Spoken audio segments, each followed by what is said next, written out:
From the Gert Boyle studio, it's OPB Politics Now for Friday, November 8th. For months, Portland's new government resembled something like a piece of impressionist art. Maybe a piece we were all standing a bit too close to. We had tiny little brushstrokes of an idea of what the new city council might look like, but the picture wasn't clear. Today, we can finally step back and zoom out, and we've got some clarity on what exactly Portland's new era of politics will look like, and it's fascinating. Let's talk about it. Welcome to the podcast. I'm OPB Politics editor Andrew Thien. And I'm OPB Portland Politics reporter Alex Zielinski. All right, Alex, it's been a week. We're both a little punchy, and for some reason, art history references came to mind when trying to make sense of this election. But let's just hop right to it. Keith Wilson will be Portland's next mayor. You were at his celebration this week. How was it? What was the scene like? Yeah, for a group of liberals in Portland this election night, it was probably the most upbeat in town. People were jam-packed into the second floor of Old Town Brewing in North Portland, eating pizza, drinking beers. News that Wilson was in the lead dropped around the same time that it began to feel certain that Donald Trump was going to win the White House. And I think attendees really chose to focus on the race right in front of them instead. I'd say the general vibe was hopeful, optimistic. Here's Wilson shortly before the results rolled in. He starts by quoting author Richard Bach and then keeps going. You are never given a dream without also being given the power to make it true. You may have to work for it, however. And that's what we did this last 9 months. We started with a message and a lot of real caring people. We took that message and we delivered it. And people did not believe us, but we did not go away. So it was a celebration, but it was a cautious celebration. You know, as we've talked about time and time again on this podcast, this was the first election in Portland that we've used ranked choice voting, and not all ballots have been counted on election night, so it was hard to know if the instincts we've relied on in the past to guess who will win a race were right. But as we saw, his early lead held. And he had two celebrations this week, right? You were up in North Portland for another event at the Charles Jordan Community Center, you know, in a week that was kind of a downer for a lot of Portland progressives. Like you said, there were two Keith Wilson events. I think people really needed it. So he mentioned himself there in that clip, Alex, that most Portlanders didn't really know who he didn't mention it in the clip, but most Portlanders didn't know who he was a few months ago. He was talking about the 9 months of this campaign, right, let alone a few years ago. How did he ascend all the way to mayor in this crowded field? Yeah, and you know, we haven't talked about him much on this show, so I'll give a rundown. Wilson is 61 years old. He grew up in North Portland. He is the CEO of a trucking company based just south of Portland to Milwaukee called Titan Freight. This company has made headlines for converting its entire vehicle fleet to electric engines. It also ties into kind of how Wilson has made a name for himself in the trucking industry overall. In the past decade, he's really broken from industry leaders in Oregon in supporting proposals that fight climate change and cap greenhouse gas emissions. He even helped to get a bill before the state legislature that set a timeline for ending sales of petroleum diesel in the state and to replace it with a type of diesel that emits lower emissions. That failed, but the passion's there. Another passion is addressing homelessness. In the past few years, Wilson has spent time visiting different cities in the U.S. and across the world that have successfully reduced their population of people living outside or unsheltered. He started a nonprofit here in Portland called Shelter Portland to invest in solutions locally, which he believes are more shelters. His plan, which has been central to his campaign and maybe central to his victory, is to end unsheltered homelessness by 2026. To do that, he suggests turning local buildings like churches, community centers, unused commercial buildings into shelters at night with services like showers, meals, programs that connect people to healthcare, housing programs, etc. Similar to shelters that operate right now in Portland. It's ambitious, and it has certainly received a lot of skepticism. And as you know, it's a pitch we've heard before. In 2016, Mayor Ted Wheeler pledged to shelter all homeless Portlanders in 2 years. And that didn't happen. Correct. But I think it was a clear message that really resonated with voters this time around. That and the message that Wilson isn't an incumbent. His top three competitors were all sitting Portland City Council members. For people sick of the status quo, I think Wilson seemed like a realistic path out. You mentioned ranked choice. Obviously, this is a very historic year and a different election. Would Keith Wilson have won this election outright if it was just a standard first past the post type election, or is his victory a product of ranked choice? It's hard to say. I think he would have won this election if voters didn't use ranked choice. So in this style of voting, voters rank candidates by preference, and the way it's counted, it means candidates they choose second, third, fourth might still get a boost from their ranking. But if we were simply looking at the number of votes cast for each candidate ranked first, Wilson would have won under the old system. Under the latest numbers for the ballots that have come in for that race, it showed that just over 83,000 people ranked Wilson first, 50,000 ranked City Commissioner Carmen Rubio first, and 44,000 ranked Commissioner Renee Gonzalez first. Those are the top kind of three contenders in the race. So if everyone who ranked Wilson first would have voted for him first in the old system, then Wilson would have won. I want to bring in a caveat, though, that the ranking option may have made people more open to rank a wild card first and maybe someone they would have usually voted for second. Being able to rank multiple people and have those votes still count could have changed the way people voted. So it's hard to say for sure, but judging by the first ranked votes, Wilson would have won either way. Okay. And I want to come back a little bit to his presence in politics, just to put a finer point on it. He did run for city council back in 2020, right? How did he fare in that? Yeah, he got fourth place following, that was a race, the primary race, Commissioner Mingus Mapps versus former city commissioner Chloe Daly, and also former mayor Sam Adams. And Keith was fourth in that race.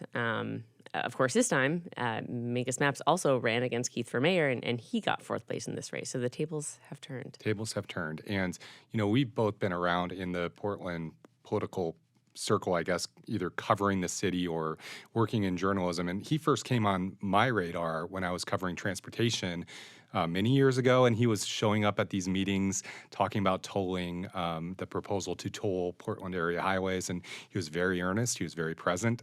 It seems like that's who he is, right? Yeah, he's a very consistent person. And I think it's important to point out that that's still a conversation that Portland's involved in, right? And even, when it comes to converting, engines to electric and kind of cutting down on emissions, like all of these things that he's been involved in are still policy issues that he could have some power over now that he's in the mayor's office. Okay, and now he has ascended to that office, will take over that office in January. It's kind of a remarkable rise. What are Wilson's vanquished foes, I guess, for lack of a better word here, the top three being the city commissioners you mentioned? What are they saying about him now that he's won?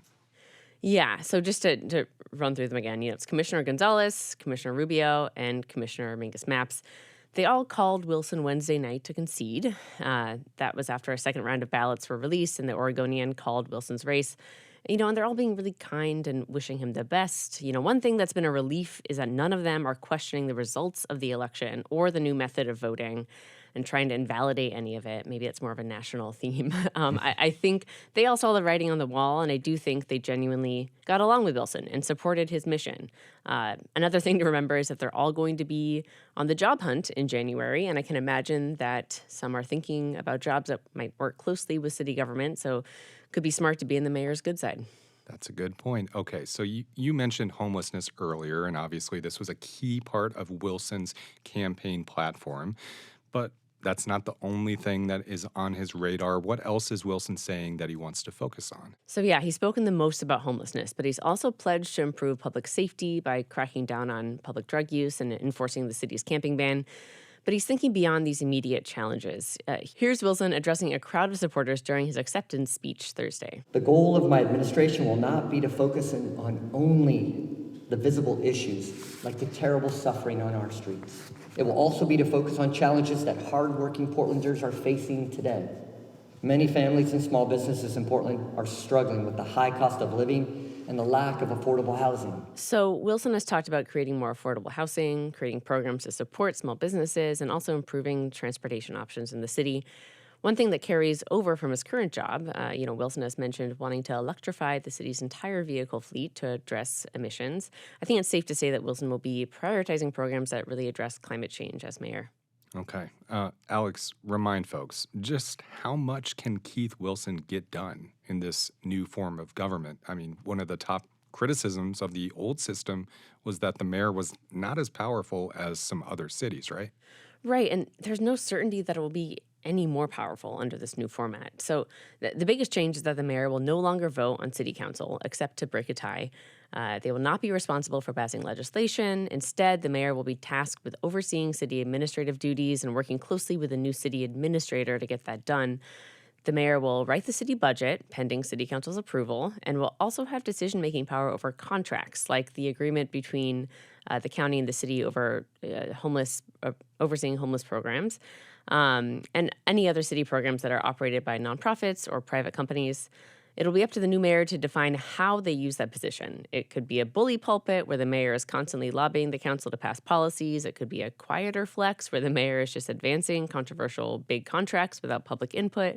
Or it could really be an amicable relationship where the mayor comes in really wanting to just keep the administrative side of the city moving slowly and allow the new council to take the lead. But, we know that Wilson has an agenda and he needs the support of his council to actually see it through. So how he'll accomplish that is to be determined. To be determined, and it's going to be fascinating to see those dynamics and how he approaches the job as, he takes office. But let's pivot to the city council itself. It might make sense to talk through each district individually here.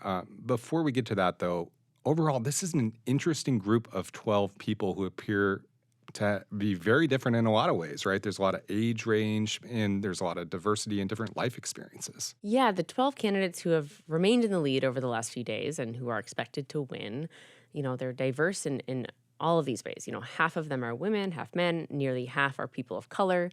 They represent a spectrum of Portland's politics, which mean they are all Democrats, but some are quite progressive and endorsed by, the Democratic Socialists. Others are more moderate with backing for business groups and law enforcement. I think the age range is from 27 to 70. Wow. I would say it's more progressive than our current city council, which is all pretty moderate. But I am surprised by how mixed this group is in terms of background and experience. I think we're going to see a lot of analysis in the coming months about how this might have been the result of ranked choice voting as well. A lot to unpack. Okay, let's go through each district maybe in numerical order. Who appears poised to represent District 1 and maybe remind folks where that is? Yeah, so District 1 includes almost all neighborhoods east of Interstate 205. The three leading candidates are Candace Avalos, who is the director of an environmental nonprofit Verde, Loretta Smith, a former Multnomah County Commissioner, and Jamie Dunphy, a government relations director for the American Cancer Society and a former City Hall advisor to former Commissioner Nick Fish. All three people with direct experience in government. Candace Avalos was involved in the Charter Commission, right? That led to this whole new form of government. Right. What about District 2? Who's in the lead there? Yeah, District 2, that's north and northeast Portland, nearly all neighborhoods north of Sandy Boulevard and west of 82nd Avenue. The leaders in that race, City Commissioner Dan Ryan, a woman named Alana Purtle-Guinea, who is a policy analyst and was the legislative director for former Governor Kate Brown, and then Samir Kanal, who previously worked in the city's public safety department working on a police oversight system. Okay, and you are a District 3 resident. I feel like we have these shout-outs now for where people live in the city if they're Portland residents. Just doxing me on air. It's fine. It's okay. It's a big district. It's a big district. It's a big district. Who will represent District 3? Yeah, District 3 is almost everything south of Sandy Boulevard and west of I-205, as a reminder.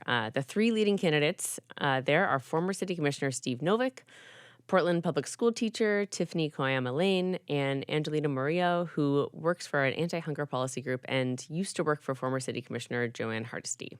Okay, lastly, District 4. Who are the leading candidates in that district? Yep, and that's the West Side District. It also loops in Eastmoreland, Selwood, and a few other southeast neighborhoods.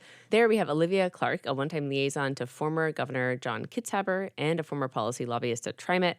We also have Eric Zimmerman, who is the chief of staff to Multnomah County Commissioner Julia Brim-Edwards, and he also worked under Mayor Wheeler. And then there's Mitch Green, who's an energy economist. That's a lot. It's a lot of names. We're going to get used to these names. I think people will get used to just kind of the fact that there's a 12-person council now. Mm-hmm. It's very different, but it's going to be interesting to see how this all fits together, right? What are you thinking about in this first couple days, really, in terms of how this group will operate? What questions are in your brain? So two things come to mind. First, who is going to be the council president? This is a role I haven't mentioned yet. The first time the new council meets, they will have to elect a council president out of their lineup. That person will be responsible for putting legislative proposals on the city council agenda, and they can also choose not to advance council policies. It's a powerful position, and it means we're now in a new election season where all incoming councilors are lobbying their new colleagues for a vote. At least 6 people that I've heard of are already talking about wanting the job. Wow. Yeah. 6. That's half. That's half. The second thing that comes to mind is who will Keith Wilson pick to be the new city administrator? He's going to start the year with an interim administrator who was appointed by Mayor Wheeler earlier this year. That's Michael Jordan, a longtime city bureaucrat. Jordan has done a pretty slick job overseeing the transition, but he said he's not interested in a permanent job. That choice will be up to Wilson around June to make next year. People are anticipating Wilson will select someone in the business community to lead alongside him, but it's too soon to speculate. But that role is equally powerful. So Portland's old government, I guess the current government as of right now when we're talking, the city commissioners just had to find 2 colleagues other than themselves to approve something. Now there are going to invariably be alliances or crosstown rivalries that emerge. There's different districts in different part of town, maybe different interests. Is it going to be harder or easier to pass legislation? I like the idea of crosstown rivalries. It's very like West Side Story. But yeah, I do think it'll be more challenging to find consensus. Instead of needing 2 votes to pass a vote out of 5 councilors will need to support the support of at least 6 other councilors to adopt a policy.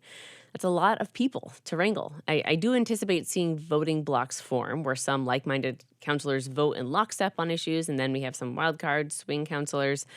But the math we've long relied on to understand the fate of a piece of legislation in City Hall has just gotten much more complicated. You know, we're upgrading from algebra to AP calculus. There's a lot of unknowns, and I'm personally very excited to see them play out and report on them as we go along. I can't get the West Side Story analogy out of my brain. I'm just seeing people snapping, walking across the districts. It's on. Well, it has been such an interesting week, and thank you so much for your amazing work and for talking about this stuff. Thank you. This week's episode was produced by Ryan Hass, and our audio engineer is Nalene Silva. Our music comes from Audio Network. We'll be back next week with more news from across the Pacific Northwest. Mark your calendars. Join Alex and the rest of the Politics Now team on Tuesday, November 12th for a live event and something new we're trying here at OPB. The Think Out Loud team will host a live video edition of the show on Tuesday. This live stream will be taking place on YouTube, so be sure you are a subscriber to our channel. That's at youtube.com/OPB and have notifications on to be alerted. The live stream will also be aired as a regular episode on both Think Out Loud and OPB Politics Now, so join us then. We'll leave it there for today. Thanks for your support, and thanks for listening.